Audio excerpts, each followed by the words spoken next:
तो फिर से आपका स्वागत है अपनी पाठशाला में। हम डिबेंचर के हिसाब सीख रहे थे। पिछले वीडियो में हमने क्वेश्चन नंबर 19 करा था, जिसमें हमने सीखा था कि आवेदन और आवंटन अलग हो तब डिबेंचर के सवाल कैसे करने हैं। ठीक है, और आज हम उसी के ऊपर से क्वेश्चन नंबर 20 करेंगे। थोड़ा सा अलग है क्योंकि इसके अंदर बट्टा है। ठीक है, तो क्वेश्चन नंबर 20 में पढ़ता हूँ।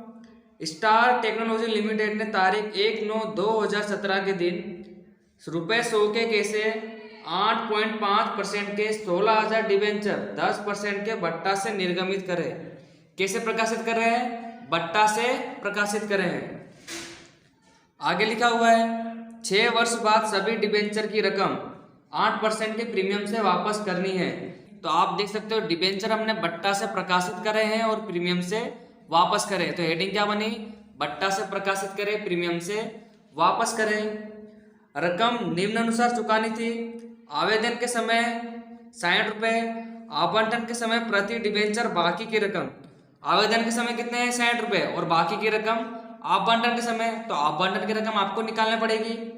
डिबेंचर निर्गमित संबंधित कंपनी की बही में प्रविष्टि लिखिए। तो हमको खाली केवल डिबेंचर निर्गमित की क्या करनी है? प्रविष्टि करनी है। तो सबसे पहले तो हम कुछ कैलकुलेशन करते हैं जिससे हमको पता चले। मूल कीमत हमारी कितनी है? 100, जिसमें से बट्टा हमारा कितना है? 10%। तो आपको पता है कि बट्टा क्या होता है? माइनस होता है। अगर 100 का 10% निकालोगे तो कितना आएगा? 10 रुपये। तो हम माइनस करेंगे तो यहाँ पे रकम टोटल कितनी बनी? 90 रुपये। तो बट्टा माइनस करने के बाद अब हमारी रकम कितनी बची? 90 रुपये, जिसमें से 60 रुपये, जो 60 रुपये है वो किसके समय है? आवेदन के समय। जैसा क्वेश्चन नंबर 19 में था वैसे क्वेश्चन नंबर 20 में भी है। 90 रुपये में से 60 रुपये आवेदन के समय, तो आवंटन के समय रकम बची कितनी? 30 रुपये। ठीक है, तभी तो 90 रुपये हो जाएंगे ना। तो 60 रुपये आवेदन के समय, तो आवंटन के समय कितने हो गए? 30 रुपये। ठीक है, तो मैं उम्मीद करता हूँ आपको ये समझ में आया होगा। अब हम क्या करते हैं? प्रविष्टि लिखते हैं जिससे आपको ज्यादा पता चले। और एक और बात है, अगर वापसी प्रीमियम है वो भी हम आवंटन के समय लिखेंगे, प्रतिभूति प्रीमियम है वो भी हम आवंटन के साथ ही लिखेंगे, बट्टा है उसे भी हम कहाँ लिखेंगे? आवंटन के साथ ही लिखेंगे। ठीक है, क्योंकि सवाल में क्या लिखा गया है कि बाकी की रकम, बाकी की जो भी रकम होती है हम सब कहाँ सर्वर करेंगे? आवंटन के समय सर्वर करेंगे। ठीक है, तो सबसे पहले तो हम आवेदन की रकम मंगाएंगे। तो आपको पता है तारीख क्या है इसके अंदर? 1/9/2017। तो यहाँ पे लिखेंगे हम 1/9/17। क्वेश्चन नंबर 19 में हमने करा था बैंक खाते उधार। ठीक है, यहाँ पे क्या लिखा था? डिबेंचर आवेदन खाते से, क्योंकि आवेदन और आवंटन अलग अलग है। डिबेंचर आवेदन खाते से। यहाँ डिबेंचर की रकम कितनी है? 16,000। 16,000 गुणे आवेदन के समय कितने हैं? 60 रुपये। तो 60 से हम क्या कर देंगे? गुणा कर देंगे। ठीक है, तो यहाँ पर आएगा 9,60,000, दोनों तरफ लिख देंगे। ठीक है, अब इसी तारीख को खाता बंद करेंगे आवेदन का। तो डिबेंचर आवेदन खाते उधार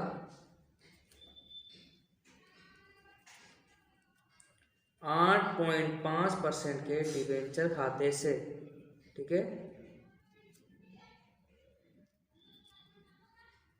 उसी रकम से खाता बंद कर देंगे 9,60,000 दोनों तरफ। ठीक है, तो ये आपको समझ में आया होगा आवेदन के समय। अब हम क्या करेंगे? आवंटन की रकम मंगाएंगे यही तारीख को 1/9/17। जैसे हमने ये लिखा बैंक खाते उधार डिबेंचर आवंटन खाते से। डिबेंचर की रकम कितनी है? 16,000, और आवंटन के समय रकम कितनी है? 30 रुपये। तो 30 से हम क्या कर देंगे? गुणा कर देंगे। तो यहाँ पे आ जाएगा 4,80,000। ठीक है, ये किसकी रकम मंगाई हमने? आवंटन की रकम हमने मंगवाई। अब लास्ट वाली प्रविष्टि आपको समझनी है, क्योंकि आपको पता है इसके अंदर वापसी प्रीमियम भी आएगा और बट्टा भी आएगा। ठीक है, तो थोड़ा ध्यान से समझिएगा इसको। अब हम चौथी प्रविष्टि करेंगे। चौथी प्रविष्टि वैसी होगी जैसे हम पहले करते थे। तारीख क्या उसकी? 1/9/17। ठीक है, सबसे पहले तो हम आवंटन का खाता बंद करेंगे। तो डिबेंचर आवंटन खाते उधार, और जैसे कि सवाल में लिखा होगा बाकी की रकम कहाँ सर्वर करनी है? आवंटन में। तो बट्टा भी किसके अंदर आएगा? आवंटन में। तो डिबेंचर बट्टा खाते उधार, जो हम पहले भी उधारी करते थे। ठीक है, और हमको वापसी प्रीमियम देना है तो हमको नुकसान भी होगा। तो निर्गमित नुकसान खाते उधार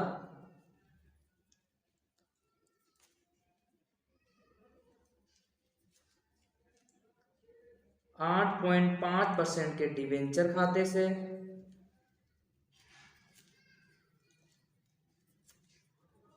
और हमको क्या देना है, प्रीमियम, तो लिखेंगे वापसी प्रीमियम खाते से। तो कुछ इस प्रकार से चौथी नंबर की प्रविष्टि होगी। सबसे पहले आवंटन में कितना हम उधार कर देंगे, 4,80,000 जो हमने रकम मंगवाई थी, ठीक है। बट्टा में कितनी रकम जाएगी, बट्टा हमारा यहाँ पर 10% था, तो मूल कीमत 100 थी, मूल कीमत का 10% 10 रुपये होगा, तो 16,000 गुणे कितना कर देंगे 10, तो यहाँ पर आ जाएगा 1,60,000। अब वापसी प्रीमियम लिखेंगे, वापसी प्रीमियम हमको कितना देना है, 8%, तो वैसे ही 100 का जब आप 8% निकालोगे तो कितना आएगा, 8 रुपये आएगा, तो 16,000 गुणे 8 कर देंगे, तो यहाँ पर आएगा 1,28,000। अब हम लिखेंगे डिबेंचर की रकम। तो आपने जैसे सवाल करे सभी कि डिबेंचर में हमेशा मूल कीमत जाती है, चाहे बट्टा हो कि प्रीमियम हो, डिबेंचर में हमेशा क्या जाएगी, मूल कीमत। अब 16,000 गुणे मूल कीमत कितनी थी, 100 में से 60 रुपया आवेदन के समय, तो 100 में से अगर हम 60 रुपये निकालते तो 40 रुपये बचते हैं, तो मूल कीमत भी लिखनी है हमको, ठीक है, इसके अंदर। तो बची कितनी, 40 रुपये। अगर आप यहाँ पर 30 रुपये लिख देते तो गलत हो जाएगा, क्योंकि डिबेंचर में हमेशा मूल कीमत जाती है, ठीक है। 100 में से 60 रुपये आवेदन के समय है, तो बचे कितने, 40 के समय होंगे टोटल आवंटन के समय, ठीक है। तो हम किससे गुणा करेंगे, 40 से गुणा करेंगे, तो यहाँ पर आएगा 6,40,000, ठीक है। और जितना हम प्रीमियम दे रहे हैं उतने हमको क्या होगा, नुकसान भी होगा, तो नुकसान में कितना जाएगा, 1,28,000। तो इस प्रकार से हमारे चौथे नंबर की प्रविष्टि हुई, डिबेंचर आवंटन खाते उधार, डिबेंचर बट्टा खाते उधार, निर्गमित नुकसान खाते उधार, डिबेंचर खाते से, वापसी प्रीमियम खाते से। और रकम आपको समझ में आई होगी। आपको ध्यान रखना है डिबेंचर में, तो जो डिबेंचर होता है उसमें हमेशा मूल कीमत जाती है, ठीक है। 100 में से 60 रुपया आवेदन के समय था, तो 100 में से 60 आवेदन के समय, तो बचे कितने, 40 किसके समय होंगे, आवंटन के समय, ठीक है। इसलिए हमने 40 से गुणा करा। तो मैं उम्मीद करता हूँ आपको ये सवाल समझ में आया होगा, ठीक है। तो आप क्वेश्चन नंबर 19 और 20 की प्रैक्टिस अच्छे से करें, ये सवाल भी एग्जाम में आते हैं कभी कभार, तो आपको इसको भी अच्छे से कर लेना है, ठीक है। तो अब हम बचे हुए सवाल आगे के वीडियो में करेंगे।